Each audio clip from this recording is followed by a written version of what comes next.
Mesdames et messieurs, bonjour. Dans ce nouveau numéro de l'émission Think Time, nous allons aborder un sujet de l'actualité, un sujet crucial. Il s'agit de la prise en charge sociale des anciens footballeurs. Alors, ces derniers temps, nous assistons à des publications alarmantes sur les réseaux sociaux concernant la situation de certains anciens footballeurs. Et pour en parler aujourd'hui, nous avons rassemblé autour du plateau 3 invités. Le premier, il s'agit du président Amouzou Tete, et il aura l'occasion de se présenter plus largement tout à l'heure. Nous avons également le docteur Komiche Zoipo, et puis l'ancien international burkinabé Madou Dossama. Nous allons donc passer la parole au président Amouzou Tete, qui va se présenter et présenter brièvement l'association dont il est le président. Merci Augustin Amiga. Je suis Amouzou Tete et dans le domaine professionnel, je suis directeur de société et je suis juriste en droit des affaires spécialisé en droit de sport. Sur le plan sportif, je suis un ancien joueur international du Togo. J'ai servi pendant longtemps dans l'équipe de la SFOSA. J'ai été aussi président de cette même équipe à SFOSA pendant 17 ans, de 2006 à 2021. Et actuellement, je suis le président de l'association des anciens footballeurs du Togo. Alors, parlez-nous un peu de l'association des anciens footballeurs du Togo et sa mission. Oui, l'association des anciens footballeurs du Togo est créée en 2000 par l'ancien footballeur Franck Fiao, feu Franck Fiao, qui était pensionnaire de l'équipe de l'Étoile filante de Lomé et de Olympique de Marseille, ouais, dans les années 68, 70 comme ça. C'est l'un des tout premiers professionnels togolais en France. Oui, il y a aussi Djibril qui a aussi servi dans l'Étoile filante. Et c'est sur son initiative que l'association a été créée. Cette association a été reconnue par le ministère de l'Administration territoriale en 2012 et tout récemment, le 6 mai 2022, l'association a été affiliée à la Fédération togolaise de football. Comme mission, je dois dire que notre mission principale, je suis élu tout récemment le 15 mai 2021 pour un mandat de 4 ans. Donc ma mission à court terme, c'est de faire connaître notre association et encourager les anciens joueurs à y adhérer. Aussi, offrir des perspectives et des prestations aux membres de l'association à travers des programmes concrets comme la reconversion des anciens joueurs du Togo. Si je comprends bien, les joueurs qui sont aujourd'hui en activité ne sont pas membres de votre association. Ils ne sont pas membres. Ils ont leur association à part. Ils ont leur association à part. Donc pour nous, c'est l'association des anciens footballeurs du Togo. Alors, Madou Dossama, Burkina, oui. vous aussi, est-ce que c'est le même paysage?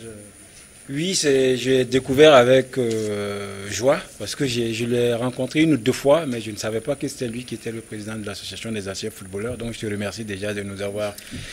On va certainement échanger des idées. Moi, je suis Madou Dossama, ancien footballeur du Burkina, ancien capitaine de l'Étoile filante et ancien international. J'ai eu la chance de représenter mon pays à la CAN 2000 et à la CAN 2002.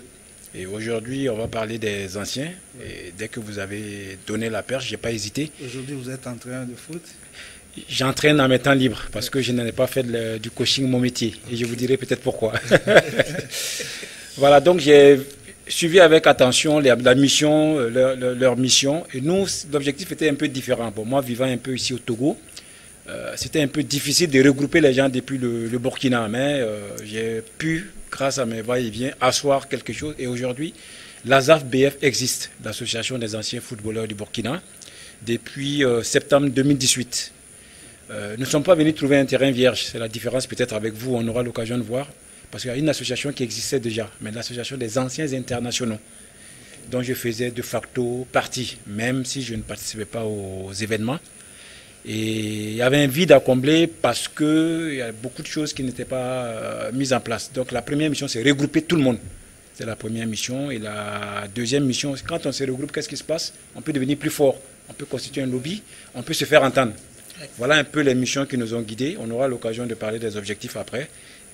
Est-ce que chez vous, vous avez de côté une association qui regroupe les anciens footballeurs et puis une autre qui regroupe les footballeurs qui sont en exercice? Oui, je n'ai pas parlé de la troisième association qui est l'association des footballeurs en activité, qui aussi est gérée par un ancien footballeur. Aujourd'hui, la tendance est à nous regrouper, même si l'association des anciens footballeurs n'a pas les mêmes objectifs que l'association des footballeurs en activité, parce que l'association des footballeurs en activité, c'est comme un syndicat qui lutte pour le bien-être pour les footballeurs. Mais à la longue, la mission, c'est toujours la même. C'est veiller à ce que les gens réussissent leur reconversion, c'est veiller à ce que l'ancien footballeur aujourd'hui soit respecté. Donc on se rejoint à un certain moment. Ok. Docteur, est-ce que vous avez un premier commentaire à faire sur le descriptif du paysage, à savoir une association pour les anciens, une association pour les joueurs d'actifs, on va dire? C'est ça. Merci beaucoup. Je suis Komiche Zoïpo. Je suis docteur en sociologie, également consultant, et un de mes axes de recherche de consultant, c'est le diagnostic organisationnel en milieu de football. J'embrasse cet axe de recherche parce que je vois que le football est une pratique sociale qui nourrit son homme à des degrés divers que nous allons détailler tout à l'heure. Et en tant que sociologue, je perçois cette pratique qu'il y a des formes de déviance par niveau. Il y a une sorte de perception que je vais dévoiler tout à l'heure. Quand vous parlez de déviance, vous voulez dire quoi exactement? Oui, quand nous parlons de déviance, j'ai des éléments à détailler sur ça tout à l'heure. Je ne vais pas tout de suite faire les détails, j'en viens tout de suite. Et ce sont ces déviances-là qui amènent à m'inquiéter, moi, en tant que sociologue, pour voir quel est mon apport, quelle est ma contribution pour qu'on puisse comprendre les origines profondes qui font obstacle à l'avancement de ce football dans la vie de celui-là qui a évolué dans une carrière professionnelle et que par la fin, on ne voit plus son identité parmi les siens de départ. On le perçoit comme un démuni, on le perçoit comme une charge sociale, un souci pour les autres. Donc, dans quelle mesure on peut assister, aider? Nous allons en parler tout à l'heure. Vous êtes bien à votre place, que vous prenez sur vous de réfléchir sur la question. C'est le but de ce numéro également. Mais, Président Amouzou, est-ce que vous voyez vous aussi ces images des anciens footballeurs démunis, en détresse, qui sont publiées sur les réseaux sociaux? Qu'est-ce que cela vous incite en vous? Oui, vraiment c'est une situation qui est un peu déplorable, hein, parce que quand on fait l'état des lieux aujourd'hui, au niveau des anciens joueurs, on remarque que la situation est un peu alarmante. Parce que moi, ça me fait mal de voir mes anciens joueurs, mes anciens coéquipiers dans de pareilles situations. Ils n'ont pas de travail, ils vivent, c'est la survie, vous voyez. Donc leur situation est vraiment alarmante. Et c'est pourquoi d'ailleurs quand on m'a proposé au poste de la présidente de cette association, j'ai accepté pour mettre en œuvre mes expériences et afin d'arriver à trouver des solutions appropriées pour que les anciens joueurs puissent, disons, qu'ils puissent vivre normalement, quoi. Est-ce que vous avez, on va revenir là-dessus avec le docteur Zoïko, mais est-ce que vous avez essayé de diagnostiquer cette situation, à quoi cela est dû? Parce qu'on a quand même des anciens joueurs aussi qui socialement vivent bien. Oui, c'est un problème de prise de conscience au départ. Au départ, il y a un bon nombre de joueurs qui n'ont pas pu donc associer le football à un métier ou bien à une étude. Vous voyez, ils se sont contentés seulement du football. Or, le football a une carrière. C'est ce qui fait qu'aujourd'hui, leur après-carrière est difficile à gérer. Donc, c'est un problème de conscience. Déjà, le footballeur dans la trentaine se retrouve déjà jeune retraité. Oui, Madou, est-ce que c'est la même situation au Burkina avec... Oui, le football, il est universel. Nous traversons les mêmes difficultés. Hein. Il l'a dit, en fait, si tu n'es pas préparé à l'après-carrière, tu es un peu surpris. Moi, j'ai eu un peu peut-être la chance. Pendant que je jouais, papa insistait pour que j'aie le bac. Mais moi, je ne comprenais pas. Il dit, il faut que tu aies le bac et après, on parle du football. Comme j'étais plus jeune, je ne comprenais pas. Imaginez que j'ai fait une année blanche à cause de l'équipe nationale. Quand j'ai fait une année blanche, l'année que je suivais, il m'a dit, tu ne vas plus jouer au ballon. Mais je n'ai pas joué. Hein. Ah oui. Il a fallu que j'aie le bac et j'ai repris le foot. Aujourd'hui, je le remercie parce que c'est ça qui m'a permis de continuer mes études. Mais tous les footballeurs n'ont pas eu cette chance. Donc, soit le cadre familial ne les a pas permis, ne les a pas accompagnés. Donc, en fait, tu joues au foot, tu ne sais pas que ça va finir. C'est après 22, 23, 24 ans, tu te dis, ah, parce que la carrière d'un footballeur, c'est maximum 10 ans.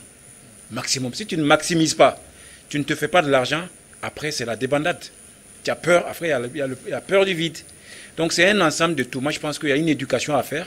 C'est pour ça aussi qu'on est là, oui. Parce que ça fait partie d'une de nos missions, de nos objectifs, c'est créer cette passerelle-là entre l'ancienne génération et la nouvelle génération pour qu'ils ne fassent pas les mêmes erreurs. Ouais. Alors, parce qu'ils ont beau avoir des milliards, s'ils font les mêmes erreurs, ils vont payer le prix. Ce que vous dites, ça veut dire qu'on peut situer à un premier niveau de responsabilité, la responsabilité parentale.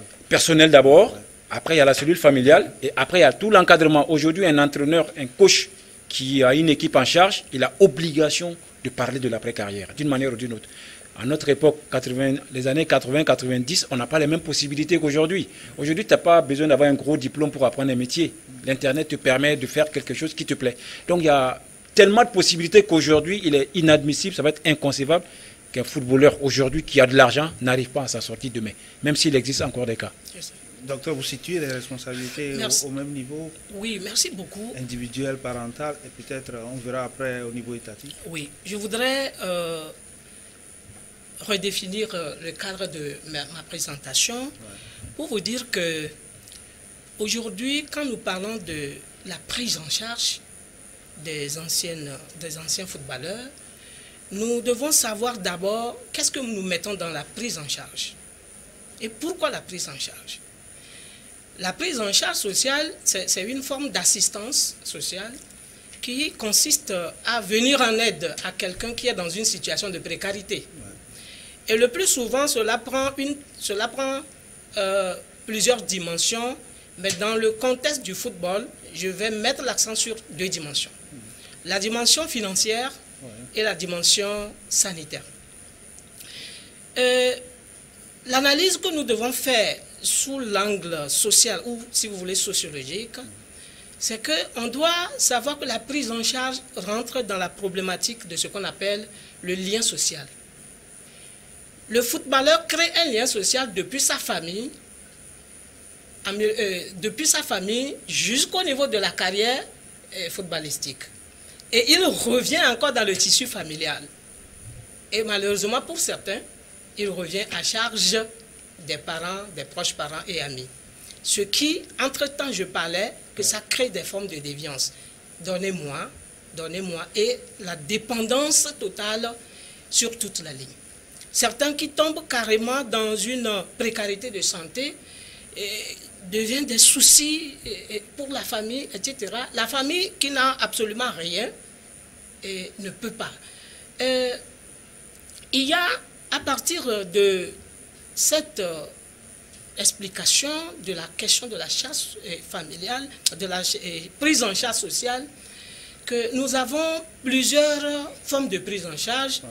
Il y a la prise en charge financière, la prise en charge sanitaire, la prise en charge organisationnelle, la prise en charge socioculturelle, la prise en charge stratégique, pour ne citer que ces formes de prise en charge.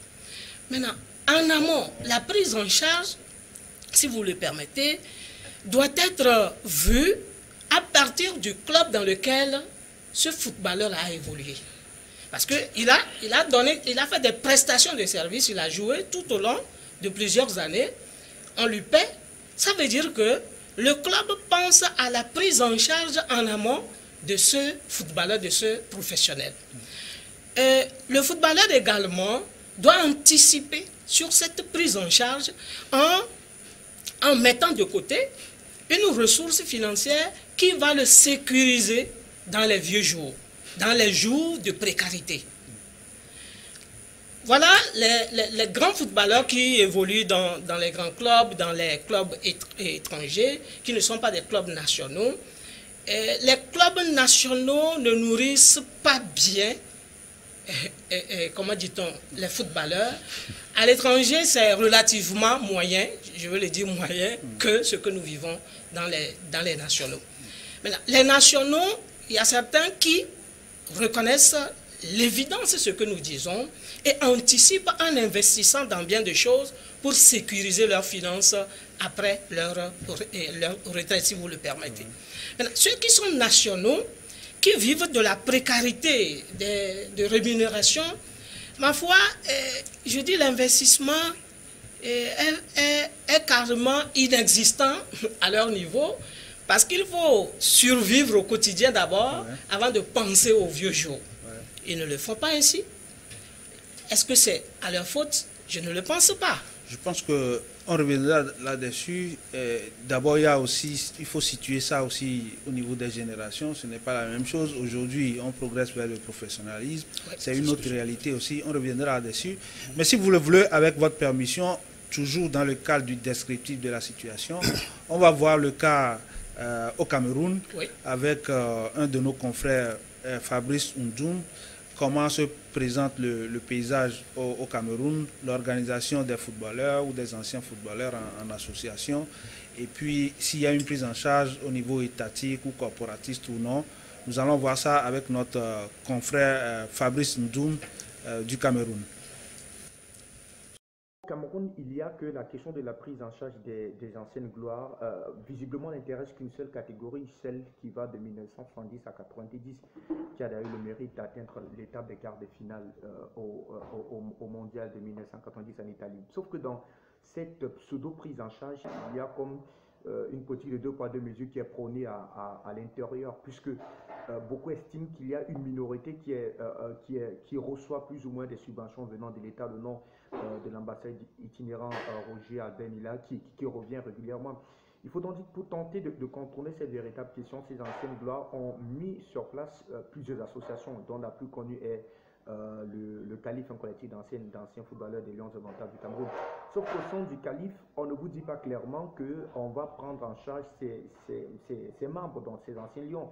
Il est clairement dit à l'intérieur qu'on va voir comment procéder pour l'intégration de ces derniers au sein des sélections nationales camerounaises. Sauf qu'il faut avoir des compétences pour le faire. Donc voilà un tout petit peu le contexte dans lequel les anciennes gloires sont quasiment embrigadées aujourd'hui, où beaucoup meurent dans l'anonymat, dans un état de pauvreté incommensurable. Les noms, je les citerai ici à la volée. Donc vous comprenez donc qu'il n'y a pas clairement une politique mise en place pour prendre en charge ces anciens lions ici au Cameroun. Au Cameroun, l'un des constats, comme au Togo, au Burkina, c'est qu'il y a plusieurs associations. Une association qui regroupe les anciens, parfois même des associations qui regroupent les anciens internationaux. Il y a des sous-groupes dans les groupes. Et puis une association qui regroupe les joueurs d'actifs ou les joueurs en exercice. Est-ce que cela est efficace pour asseoir une prise en charge, qu'elle soit institutionnelle ou corporatiste? Je pense qu'on abordera cet aspect-là aussi dans les solutions qu'on pourrait prôner en termes de modèles de prise en charge qui peut exister. Mais le président Abou Tete, on va revenir toujours un peu sur la situation. Voilà, vous êtes un ancien international. La tendance, c'est que dans cette même corporation, on a des regroupements par génération ou par statut. Les anciens internationaux qui eux, se regroupent entre eux, les anciens joueurs entre eux, les footballeurs entre eux. Et dans cette configuration, est-ce que vous pensez qu'on peut asseoir des organisations à même de prendre en charge les problèmes de la corporation que constitue la corporation des footballeurs, tout simplement. Oui, le constat est là. Si nous prenons l'exemple du Togo, il y a 2 associations, des jeunes qui sont en activité et des anciens joueurs, dont je suis le président. Bon, moi je pense que le constat est là. Il va falloir qu'on développe une certaine synergie entre les 2 associations pour qu'on puisse se comprendre. Parce que, quoi qu'on dise, les 2 associations existent. Maintenant, il appartient aux responsables de ces 2 associations de mettre ensemble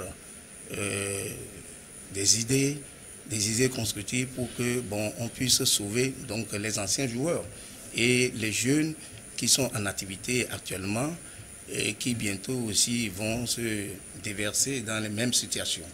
Donc moi je vois que il faut quand même une certaine compréhension et discuter entre les 2 associations pour que on puisse trouver de meilleures solutions. Sinon, si les 2 associations n'arrivent pas à parler d'une même voix, je pense que les énergies seront dispersées et là, on n'aura pas tellement de chance à améliorer la situation des anciens joueurs. Et au Burkina, c'est quasiment la même situation. Est-ce que ce n'est pas un handicap pour l'organisation des footballeurs eux-mêmes pour se prendre en charge? C'est un gros handicap. Je disais tantôt la dernière fois à l'un des présidents que ce n'est pas notre principale porte de sortie, c'est la seule porte de sortie. Tant qu'on ne sera pas unis, on n'aura pas de force. Et souvent, les gens divisent pour mieux régner. Donc, on a vu lors de la CAN passée que Roger Mila même était en tête pour créer l'union des anciens footballeurs de l'Afrique. C'est pas rien. Donc, c'est un exemple qui est donné. Ce n'est pas facile parce que souvent, les intérêts sont divergents, mais je pense que les anciens footballeurs doivent travailler main dans la main. La dernière fois, j'ai discuté ici en off avec l'ex-international qui était sur le plateau. Assignon comme là? Non, pas Assignon, l'autre. Jean-Paul Abalo? Non, pas Abalo. Il était là la dernière fois, le nom va me revenir. Et il a dit qu'il a créé l'association des anciens. L'association des anciens internationaux. J'ai dit, vous êtes en train de faire exactement comme nous alors. Pourquoi ne pas se regrouper et parler d'une même voix? Parce que nous, on a entamé la démarche pour que et les anciens internationaux et les anciens footballeurs, l'association des anciens footballeurs, nous puissions créer quelque chose d'unique. C'est la première chose à faire. Après, on va s'asseoir et on va définir quelles sont les stratégies à mettre en place pour être représentatif, non seulement dans les décisions du football burkinabé et après apporter. Sinon, pour le moment, on n'existe même pas. J'ai vu que le président est affilié déjà à la fédération, mais nous, on n'est pas affilié. On n'a pas de voix. Et tant que les anciens n'auront pas de voix, le football ne peut pas être géré par des anciens. Donc, il y a un travail de fond à faire. Oui, je reviens au président Amouzo avant d'adresser la parole à docteur. Est-ce que là aussi, on dit le football aux footballeurs, mais si vous n'êtes pas organisé, est-ce que vous ne voyez pas que c'est vous-même qui laissez la place à ceux qui ne sont pas forcément de la famille du football, de s'occuper du football et à votre place? Et bien évidemment, c'est pourquoi lors de notre congrès statutaire, nous avions pris toutes les dispositions pour que notre association regroupe et les amateurs et les professionnels. Donc, les amateurs et les professionnels, les internationaux, eux tous, ils devaient être dans la même association, selon nos statuts. Et je pense qu'ils ont intérêt, parce que ça serait la seule association qui sera acceptée par les... C'est dans cette configuration que se trouve la FIFPro, si vous voulez, affilier à la FIFPro et avoir les bénéfices de la FIFPro. Bien sûr, nous sommes déjà affiliés, donc tous ces anciens joueurs-là ont intérêt à rejoindre l'association. Le 11 juin passé, le même problème se pose au niveau des anciens joueurs qui sont à la diaspora. Donc, le 11 juin passé, nous avons envoyé le président de la commission de la diaspora, mais Kaka, ancien joueur. Aziaounou Kaka, c'est lui le président de la commission de la diaspora. Donc, il a été discuté avec les anciens joueurs qui sont là-bas, les Kamal, les Aménisins et autres, ils sont nombreux, et qui, eux aussi, se sont regroupés dans une association dont le siège se trouve en France. Maintenant, il se pose un problème de reconnaissance ou bien d'appartenance à notre association. Il y a certains qui ont adhéré à notre association, ils sont des membres actifs, ils cotisent, et d'ailleurs c'est eux qui nous financent.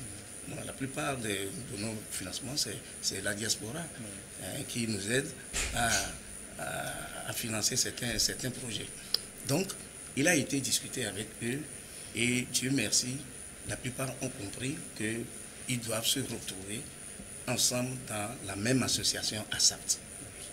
Donc, le problème là se pose. Donc ça veut dire que les réflexions sont en cours, les démarches sont en cours pour aboutir à une réunir organisation forte. Tous les anciens joueurs autour d'une même association pour qu'on puisse parler d'une même voix. Et ça va donner une certaine solidarité, une force pour notre association. Parce qu'on parle le même langage, comme si on se connaissait depuis longtemps. On partage les mêmes problèmes, on a les mêmes préoccupations, et les démarches sont similaires. C'est ça. C'est notre seul port de sortie, comme je disais. En tout cas, les fédérations au niveau desquelles on voit les anciens joueurs impliqués dans la gestion du football, et être à la tête des sélections de jeunes et tout ça, ce sont les pays où on a des organisations fortes regroupant les footballeurs dans une organisation unique pour défendre leurs intérêts. Mais docteur, est-ce que dans vos recherches, le diagnostic de la situation, est-ce que vous êtes penché sur l'aspect organisationnel de la corporation? Oui. Merci beaucoup. Ce que nous devons dire, c'est très intéressant de créer des organisations de football, des associations des anciens footballeurs. C'est génial. C'est très génial. Mais je vois la chose autrement. Quand aujourd'hui, on crée des associations pour des joueurs, des footballeurs actifs sur le terrain aujourd'hui, et des anciens qui créent également leur association, la seule chose qui est les points d'étirement entre les deux, c'est que les nouveaux ne voient pas les appâts, les produits alléchants qui sont dans l'autre association de footballeurs anciens, pour que quand je deviens ancien footballeur, je puisse jouir de ça. Voilà les points de réticence, un des points de réticence. Ça veut dire quoi? Comment l'organisation des anciens, l'association des anciens footballeurs est faite? Et quelles sont les ressources de base qui feront fonctionner toujours cette association-là? Il faut qu'on le sache clairement pour en faire des appâts, pour tirer ou bien pour convaincre les nouveaux, en fait, les joueurs actifs aujourd'hui. Parce qu'un joueur actif aujourd'hui va devenir un ancien joueur de demain, quoi qu'on dise. Donc, cette traçabilité doit être bien étudiée dans le fonctionnement des organisations de football. C'est ce que moi j'ai l'habitude de dire. Donc, ça m'amène sur le terrain de la mobilisation des ressources. Tout à l'heure, le doyen l'a dit qu'ils ont la diaspora aux côtés qui les appuie. Oui, c'est bien. Mais quelle est la force de frappe de ces organisations endogènes qui peuvent compter sur elles-mêmes au cas où les organisations, les associations, la diaspora ne tend pas la main? Ou bien dit, mais à un moment donné, nous ne pouvons plus. Donc, il nous faut mobiliser les ressources. Et une forme de mobilisation des ressources, c'est de faire participer les jeunes qui jouent aujourd'hui à cotiser, si vous voulez le terme peut-être vulgaire, à investir dans ces associations, histoire demain d'en jouir, comme les fonctionnaires jouissent de leur pension de retraite aujourd'hui. Un footballeur n'est pas un fonctionnaire, il est salarié.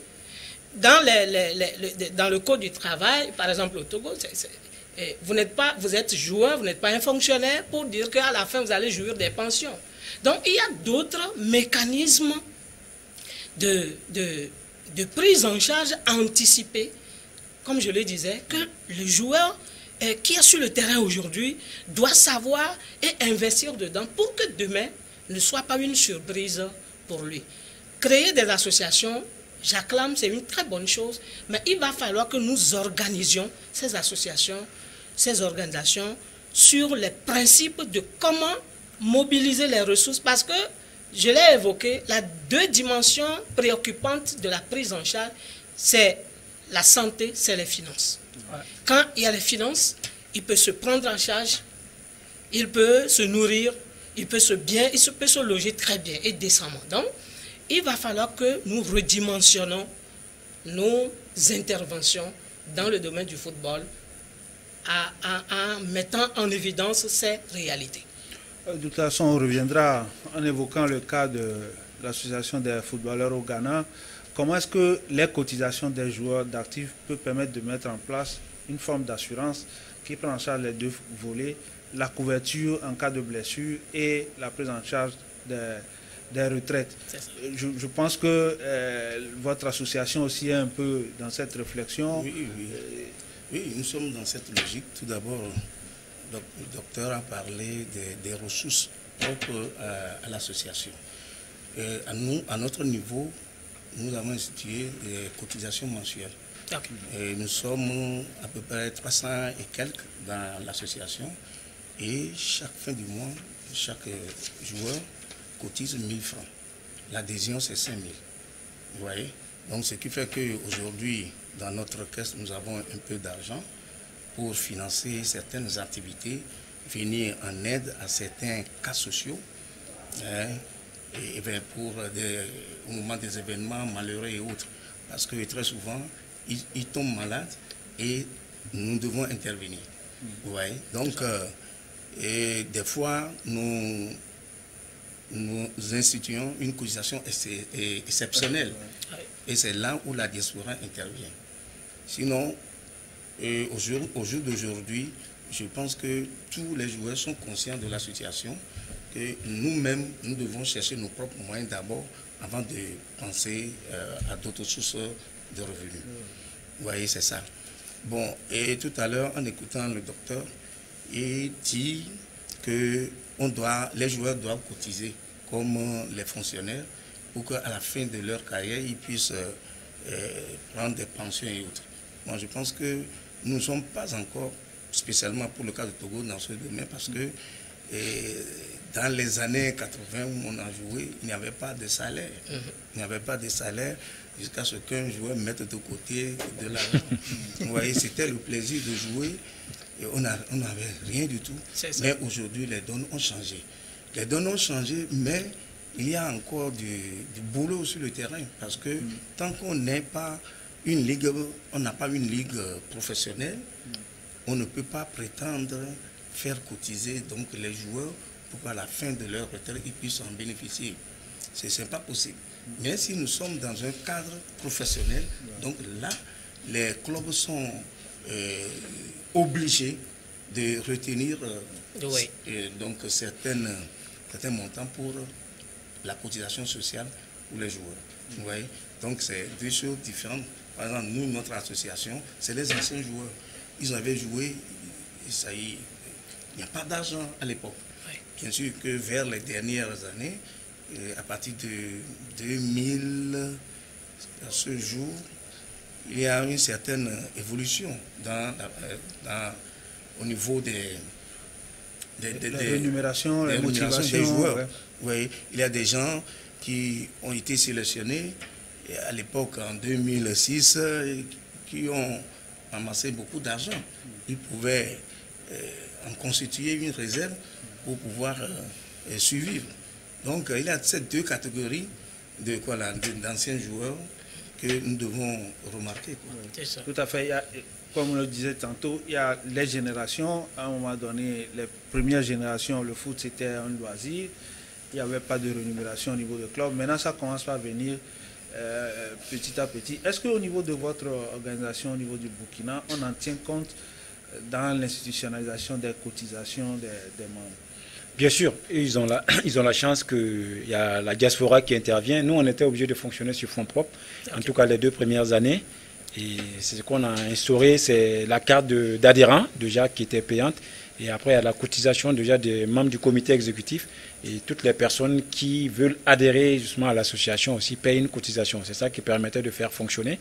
Mais vous savez, là où il y a de l'argent, il y a toujours des guéguerres. Et les gens veulent chercher toujours à récupérer ce qu'ils ont misé.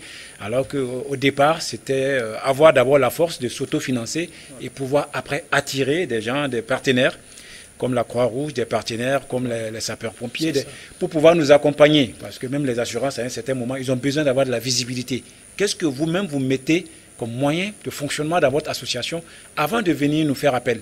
Les gens veulent voir ça d'abord, ça donne de la crédibilité. Mais si nous-mêmes, on n'est pas auto-organisé, il n'y a pas une organisation endogène, après les gens vous disent, mais bon, comme ils ont fait, ils ont mis ça en place pour pouvoir manger. On est en Afrique, hein, et ça crée souvent des problèmes. C'est un de nos plus gros soucis. C'est ça. Bon, on ira bientôt vers les modèles de prise en charge possibles, mais avant ça, entre associations ayant les mêmes buts au niveau africain, est-ce qu'il y a une interaction entre l'association des anciens footballeurs burkinabés et celle du Togo? Est-ce qu'il y a des projets que vous envisagez? Oui, j'ai discuté un peu avec les anciens de la Côte d'Ivoire et aussi de la Guinée. J'ai un peu échangé avec Djima la dernière fois et aujourd'hui j'ai découvert le président. Donc c'est sûr qu'on va chercher à faire des choses parce qu'il y a beaucoup de choses à faire à ça. On peut même organiser des matchs entre anciens footballeurs du Burkina contre anciens footballeurs du Togo. L'idée m'est venue tout à l'heure quand je l'ai vu, on va se parler. Ça va peut-être permettre de faire un modèle d'hommage aux anciens footballeurs parce que ça fait partie aussi des questions que vous allez nous poser. Je suis plus en avance. Tout à fait. Mais bon, donc avant de revenir sur la question et aller vers les solutions, vers les modèles de prise en charge sociale des anciens footballeurs, nous allons une fois de plus voyager à côté au Mali, voir avec le président de l'une des organisations regroupant les anciens footballeurs au Mali, l'UNAFOM, M. Motasso. Quelle est la situation au Mali et quels sont les projets que l'association met en œuvre? C'est grâce au confrère Mohamed Kenouvi que nous allons écouter le président Motasso. Depuis 2019, et auparavant, j'étais un ancien international de football des années 72. J'ai été dirigeant de club, dirigeant du COB, mais aussi dirigeant de deux associations. Une qui concerne l'Union des anciens internationaux de football et l'autre qui était l'amicale des anciens footballeurs. Donc c'est ces deux qui ont fusionné pour faire l'UNAFOM. Et depuis lors, il y a 4 présidents et je suis le 4e président. Maintenant, pour ce qui concerne nos activités actuelles, nous faisons du quotidien en essayant d'apporter de l'assistance à nos membres. Mais au-delà, nous essayons aussi de leur proposer des projets où les anciens peuvent se retrouver. Par contre, nous avons quelques difficultés, mais nous avons aussi des opportunités. Et parmi les opportunités, nous avons profité de notre passage à la CAN pour proposer l'Union africaine des anciens footballeurs et qu'on a organisé avec le Cameroun, mais il y avait aussi des anciens footballeurs du Burkina, certains du Sénégal, qui ont bien voulu manifester vraiment leur adhésion à ce projet. Et l'appel que nous voudrions lancer par rapport à cela, c'est que nous souhaiterons que les anciennes légendes, les anciennes gloires du football soient dans une sorte de fêtière, y compris les anciens du Togo, à qui vraiment nous lançons un petit coucou, pour les amener vraiment à faire cette union africaine des anciens footballeurs qui n'a comme but que de fédérer vraiment toutes les initiatives africaines dans le domaine du football, d'être une structure de proposition et de pouvoir être une sorte d'interface entre nous et entre les fédérations, et la CAF et la FIFA. Voilà une des propositions fortes du président Motasso qui propose la mise en place d'une union des anciens footballeurs sur le continent. Je pense que nous allons faire les efforts qu'il faut pour mettre les différentes organisations ensemble, mais il vous reviendra à vous de vous approprier cette approche et de voir comment mettre en place. Mais maintenant, nous allons vers les solutions, nous allons nous tourner vers le docteur pour voir quels sont les modèles de prise en charge possibles. On a vu que ce soit au niveau du Cameroun, j'ai parlé avec les Guinéens, au niveau de la Guinée, au niveau du Mali. Il n'y a pas de prise en charge institutionnelle mise en place par l'État pour les footballeurs. Quand bien même on va de plus en plus dans nos pays vers le professionnalisme. Quel est d'abord au niveau institutionnel, Jean Inam par exemple, la prise en charge institutionnelle que l'État peut mettre en place pour les anciens footballeurs, en sachant qu'il y a une ou des générations qui, eux, n'ont pas connu un début de professionnalisme et qui donc n'ont pas cotisé. C'est ça. Merci beaucoup. On doit inviter l'État à la patte. Et comment? Les associations doivent d'abord s'organiser et mieux s'organiser. Et ce qui est évident, l'État va s'inviter d'ailleurs. Les organismes de développement s'inviteront. S'il n'y a pas d'organisation, ils ne vont pas venir. Ils ne trouveront rien de concret, rien d'alléchant. Organisation, ça veut dire organisation capable de mobiliser aussi des ressources, notamment les cotisations des joueurs d'actifs. Justement. Tout à l'heure, j'ai parlé de cotisations et le doyen a dit, mais combien on leur paie? Il n'y a pas de développement sans difficulté. Nous allons commencer avec les jeunes aujourd'hui. Ils vont devenir des anciens demain. Et ce sont eux qui vont jouir de ça.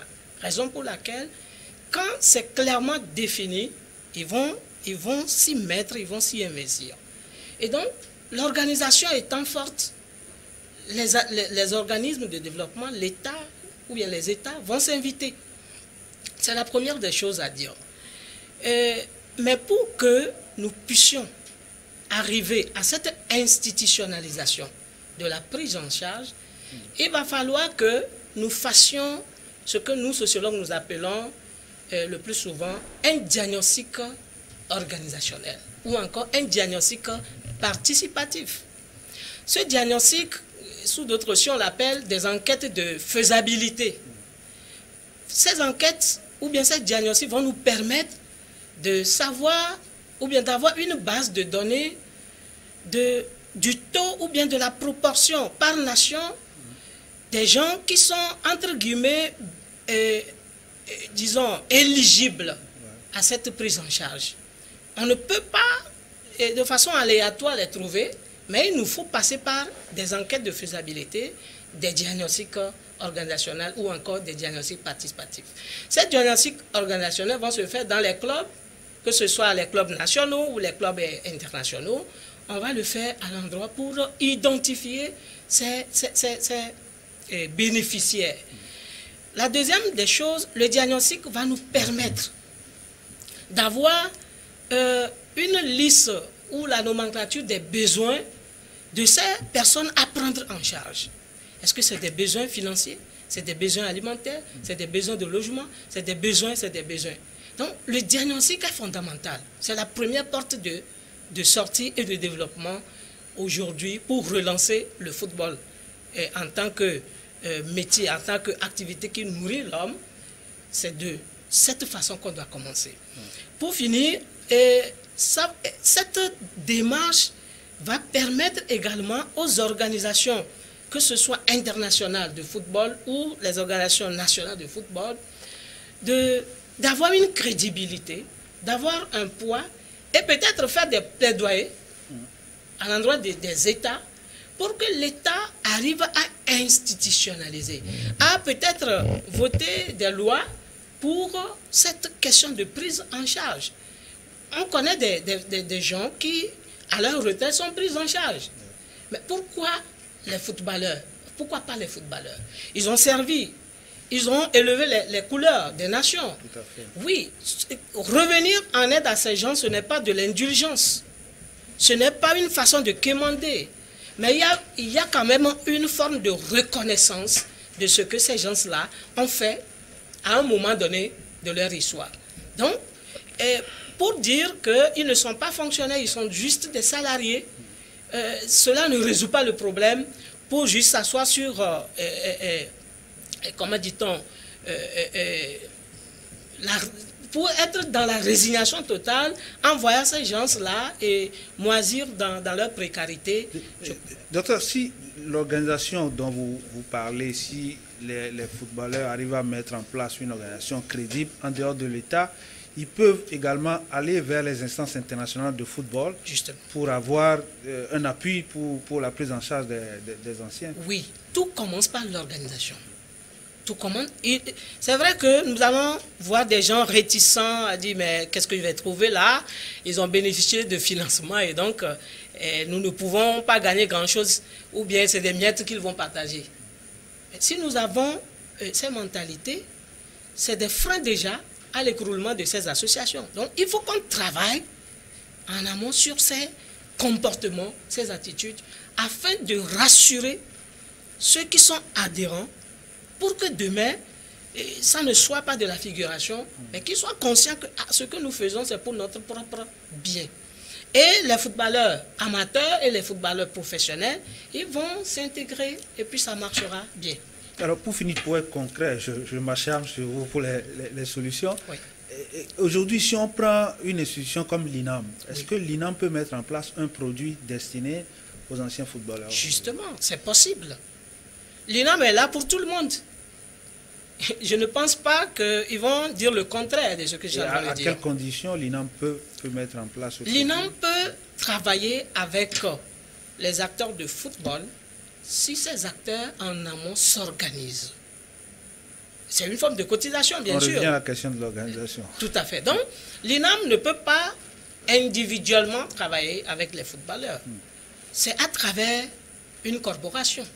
Et cette corporation doit faire les démarches pour voir la faisabilité de ce partenariat-là, à ce qu'on ne voit pas la situation que nous voyons aujourd'hui dans la vie de nos frères, de nos sœurs qui ont porté les couleurs du Togo. Donc, moi, je reviens toujours à la question d'organisation. Et c'est possible. Président, vous-même, vous avez déjà noté cette question sensible. Est-ce que aujourd'hui, vous vous mettez en ordre pour être en mesure, pour être éligible à la mise en place d'une prise en charge sociale institutionnelle de l'État? Oui, c'est pourquoi l'association, l'organisation dont fait allusion le docteur, je pense que c'est le regroupement des anciens joueurs dans des associations, et que l'association soit crédible. Voilà. L'association ait des structures qui fonctionnent normalement. Voilà. Que vous ayez en votre sein les joueurs actifs, que vous ayez une capacité de mobilisation de ressources en interne pour pouvoir solliciter ce genre de... L'État, par exemple. Moi, j'ai très souvent dit que, bon, avant d'aller vers les sponsors, l'État, il faudrait que nous-mêmes, à notre niveau, on soit bien organisés. Si l'État ou bien les sponsors constatent que nous sommes sérieux, nous sommes bien organisés, je pense qu'ils ne vont pas hésiter à nous assister, vous voyez, financièrement. Donc, par rapport au modèle de prise en charge, moi, je voudrais revenir sur la reconversion. C'est un projet phare pour nous dans notre association, la reconversion des anciens joueurs. Et ça passera par la formation des anciens joueurs pour devenir des encadreurs techniques, des entraîneurs au niveau des clubs, au niveau des clubs de première, deuxième, etc., division. Au niveau des centres de formation, c'est toujours les mêmes joueurs qui seront des encadreurs. Des encadreurs techniques au niveau de... Donc, la reconversion, nous avons voulu faire un symposium nous allons organiser un symposium et au cours duquel nous allons demander à chacun des joueurs ce qu'il prétend faire à l'avenir. On va répertorier toutes ces doléances et nous allons les travailler pour voir dans quel métier ou bien à quel niveau nous pouvons placer tel ou tel joueur. Oui, donc ça va se faire bientôt parce que c'est important. Il faut faire un inventaire de ces joueurs pour voir ceux qui sont déjà des entraîneurs, ceux qui ne le sont pas, ceux qui travaillent, ceux qui sont sans emploi. On va répertorier tous ces éléments et maintenant on saura comment maintenant les déployer dans les divers domaines. C'est pourquoi le projet de reconversion... Je sais que vous avez la disponibilité de Madame la ministre des Sports. Oui, la balle est totalement dans votre camp pour faire avancer les choses. Et aussi au niveau du second modèle, l'assurance des anciens joueurs, la prise en charge des joueurs à travers l'assurance. Moi j'ai dû discuter déjà avec la ministre, dans ce sens. Et elle nous rassurait qu'avec le temps, l'INAM peut servir de cette assurance-là. Elle m'a rassuré. Donc, nous continuons les discussions avec elle. Et aussi, en amont, nous-mêmes, nous nous sommes organisés, puisque lors de mon élection, c'était la toute première des choses que j'ai proposées donc, aux anciens joueurs. L'assurance, la prise en charge des anciens joueurs par l'assurance. Et qu'est-ce que nous avions fait? Nous avons discuté avec les compagnies d'assurance et finalement, nous avons assuré 100 joueurs, 100 anciens joueurs qui sont actuellement assurés. Transvie par la compagnie d'assurance Transvie. Vous avez pris en compte la question des générations parce que les plus démunis, ce sont les tout premiers. Oui. Il y a une limite quand même jusqu'à 60 ans. Les anciens joueurs qui ont plus de 60 ans ne sont pas concernés. Donc nous avons déjà assuré 100 joueurs par la cotisation des membres eux-mêmes. Le montant total par an, c'était 24 000, mais nous leur avions demandé seulement de cotiser 6 000. Et nous avons plaidé notre cause au niveau de la diaspora qui nous a aidés. On a demandé à chaque joueur qui est à la diaspora de cotiser 100 000. Il y a des gens qui l'ont cotisé, des gens même qui sont allés jusqu'à 200 000. Il y a des gens qui ont utilisé 50 000. Donc en tout, nous avons réuni 2 650 000 qui nous ont permis d'assurer donc 100 joueurs. Et actuellement, il y a une deuxième vague qui est lancée pour qu'on prenne en charge les autres joueurs aussi. Vous voyez? Donc nous-mêmes, nous avons déjà commencé. Maintenant, je leur ai dit que ça serait seulement pour une seule année. Parce qu'on ne va pas les solliciter comme ça. Parce que les moyens ne sont pas aussi... n'ont pas des moyens. D'où la question des cotisations. Voilà. Donc, nous allons maintenant, à partir de l'année prochaine, discuter avec l'État, les autorités sportives, et aussi négocier avec les sponsors en leur présentant la situation primitive, que nous nous sommes démerdés pour assurer pour une année les joueurs. Et là, ils vont comprendre que nous avons fait un effort et ils peuvent aussi, plaît à Dieu, venir à notre secours. Madou, même si nous disons qu'on n'est pas encore dans une situation de professionnalisme, que ce soit au Togo, Burkina ou ailleurs, où les joueurs sont bien payés, mais dans un élan de solidarité, parce que sur la question d'assurance, c'est aussi une question de solidarité, ceux qui sont des internationaux, qui prennent des primes importantes en équipe nationale, peuvent aussi concéder des cotisations pour alimenter les caisses et permettre de trouver un accord avec les assureurs. Est-ce que la réflexion va dans ce sens? Si, la réflexion va dans ce sens, mais la difficulté aujourd'hui, c'est de pouvoir regrouper toutes ces personnes-là autour de la chose commune. Ce n'est pas tous les professionnels, des jeunes d'aujourd'hui. Vous l'avez dit, ce n'est pas la même génération, hein. C'est pratiquement mes enfants. Aujourd'hui, qui jouent, quand tu leur proposes ça, ils veulent avoir de la visibilité, ils veulent s'assurer sur beaucoup de choses. Donc il y a une question de confiance même qui peut s'installer. Je pense que le docteur l'a dit, il faut assainir la base, il faut y avoir un fonctionnement qui soit clair dès le départ. Moi, j'apprécie beaucoup ce que Monsieur le Président Amouzou fait. C'est visible, il y a de la traçabilité, c'est ce qu'il faut faire. Après, derrière, l'État va accompagner. L'État ne peut pas tout gérer, il ne peut pas tout faire. Mais aujourd'hui, comme on l'a dit, c'est désolant de voir un ancien footballeur qui a marqué, et tu le vois en train de traîner, il est en train de te demander peut-être 1000 francs ou 5000 francs. Tu ne peux pas faire ça tout le temps, quoi.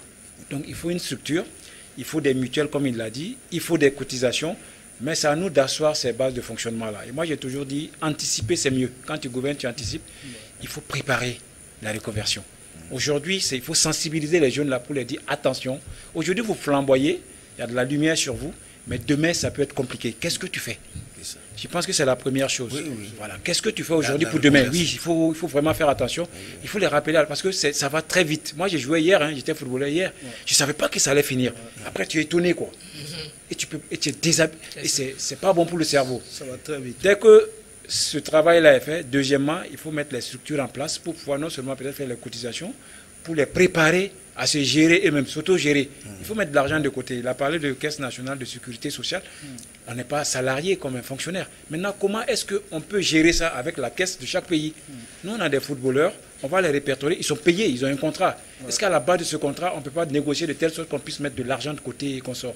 Voilà un truc comme ça. Il faut réfléchir à tout ça, mais c'est pas évident. Mais c'est sur ça aussi qu'on travaille. Je peux également ajouter